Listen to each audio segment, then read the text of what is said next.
Highway number 405 episode 2। दोस्त, दुनिया भर में कुछ टूटे हुए घर, बंगले, कपारी, नदियां, झीलें, बंद अस्पताल, बंद सिनेमाघर, सड़कें, हाईवे, ऐसी कई जगहें हैं जिनमें बुरी शक्तियां खुलेआम चल रही हैं।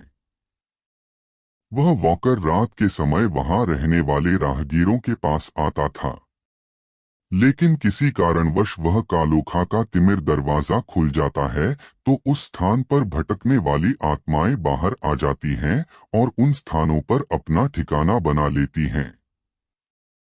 फिर जब एक इंसान उस भूतिया इमारत में प्रवेश करता है तो उन्हें एक इंसान की चाहत महसूस होती है।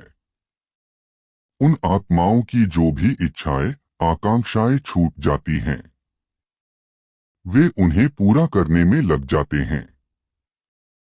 तब सामने वाले को उस भयावह, कष्टकारी, जटिल, विकृत शक्ति की पहचान समझ में आती है। यह आदमी प्रेतवाधित है, उस पर भूत का साया है।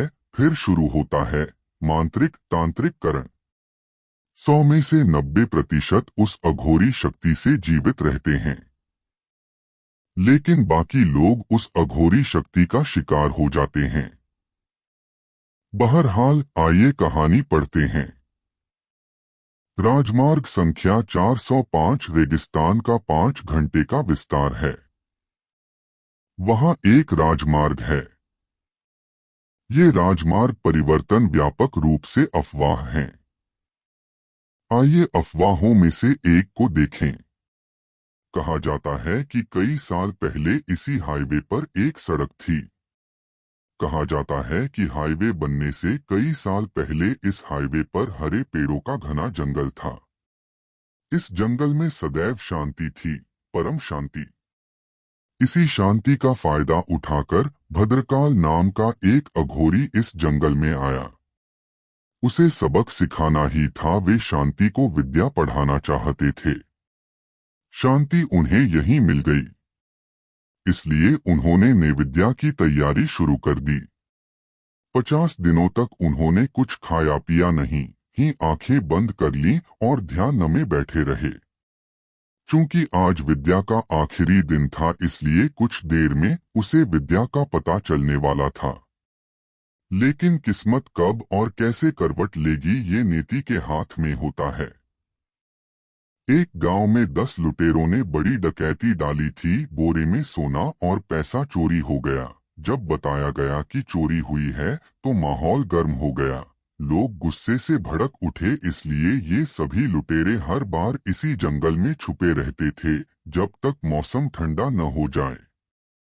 हमेशा की तरह चोरी करते हुए वे सभी जंगल में आए और अपने छिपने के स्थान पर उन्हें एक बूढ़ा आदमी मिला। शरीर पर राख लगी हुई है, सिर पर बाल बंधे हुए हैं, नीचे काली लुंगी पहने हुए हैं। एक डाकू ने उस अघोरी को लूट लिया। बाजू होम हत्या। क्या यह हमारी जगह है? वह ऐसा कहते और श्राप देते। उस अघोरी के बारे में पता चल गया था। एक भयानक रक्तपिपासु, मांसाहारी शैतान को इस धरती पर पाताल की धरती को फाड़ने और उसे उस अघोरी के साथ बंद करके अपना गुलाम बनाने के लिए भूतों को बुलाया गया था। बात अलग थी, वे लुटेरे क्रोधित थे। हाथों की हड्डियां हिल गईं, हाथ, पैर, सिर, आंखें, सचमुच मरीज का पूरा शरीर खुल गया। अघोरी के मरते ही इस धरती पर शैतान ने जन्म ले लिया। आते ही उसने उन सभी लुटेरों को विभत्स एवं विकृत ढंग से मार डाला।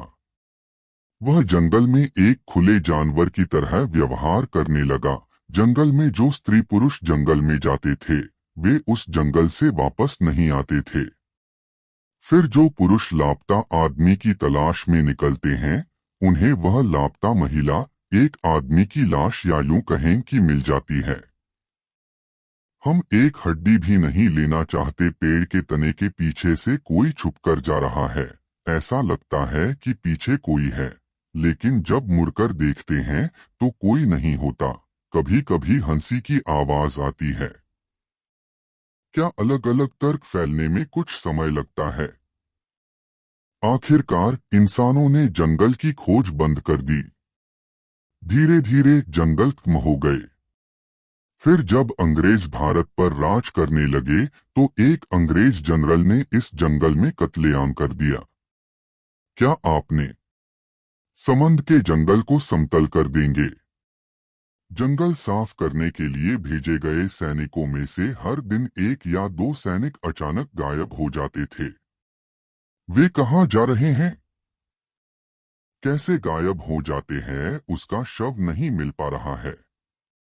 सब कुछ रहस्यमय है। अंततः अंग्रेजों द्वारा वहां एक राजमार्ग बनाया गया। वही नाम, हाईवे नंबर 405। कुछ वर्षों के बाद अंग्रेज भारत छोड़कर चले गए। भारत आजाद हुआ। फिर हाईवे के किनारे के घर बैठने लगे और 5-2 साल बाद हाईवे के किनारे के घर ढहने लगे। एक आदमी हाईवे के बगल में घर बनाकर रहता था।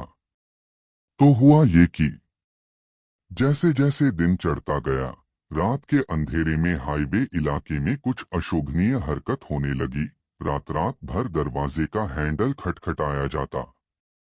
बाहर से तो खसखस की आवाजें आ रही थीं, लेकिन जैसे ही दरवाजा खोला तो बाहर कोई नजर नहीं आया।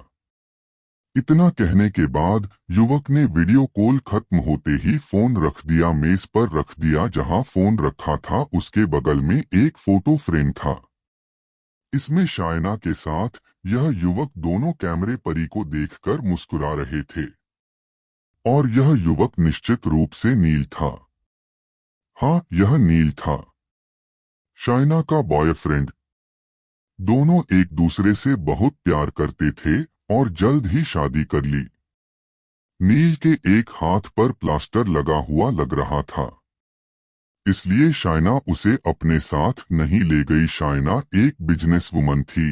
वह डील पक्की करने के लिए एक शहर से दूसरे शहर जा रही थी, लेकिन उस शहर तक पहुंचने के लिए उसे राजमार्ग 405 को पीछे छोड़ना पड़ा। कहने को तो नील एक अनाथ था। वह पेशे से एक इंजीनियर था और वह अपने बड़े 2 BHK फ्लैट में अकेला रहता था। अब इस समय वह अपने कमरे में बिस्तर के पास टेबल कुर्सी के पास बैठा था। वह हर समय शायना के बारे में सोच रहा था। मन के कोटरों में जमा डर और चिंता दोनों पर फूट रहे थे। हाईवे नंबर 405 में बदलाव के कारण उसे बहुत कुछ सुनने को मिल रहा था। उसने धीरे से एक हाथ से सामने काला फोन उठाया। किसी को 2 बार स्पर्श करके कॉल करें। कुछ सेकंड के लिए रिंग बजी, फिर सामने से कॉल उठा ली गई। आपका स्वागत है और सुप्रभात सर, लैब्डी ट्रेवल्स में आपका स्वागत है सर। मुझे बताएं कि हम आपके लिए क्या कर सकते हैं। मैम, नील ने महिला को वह पता बताते हुए कहा जहां शायना जा रही थी, क्योंकि वह वहां जा रहा था। दिल में प्यार उसके लिए थोड़ी परेशानी लाएगा, एक अशुभ संकेत नील के दिमाग को चेतावनी दे रहा था। शायना के अलावा इस दुनिया में कोई नहीं था, और अगर उसे कुछ हो गया तो क्या होगा मेरा। फोन से आवाज आई, वही विचार चक्र टूट गया। हाँ, बोल रहा हूँ सर, मैंने बहुत ढूंढा। आज सारी बसें बुक हो गई हैं।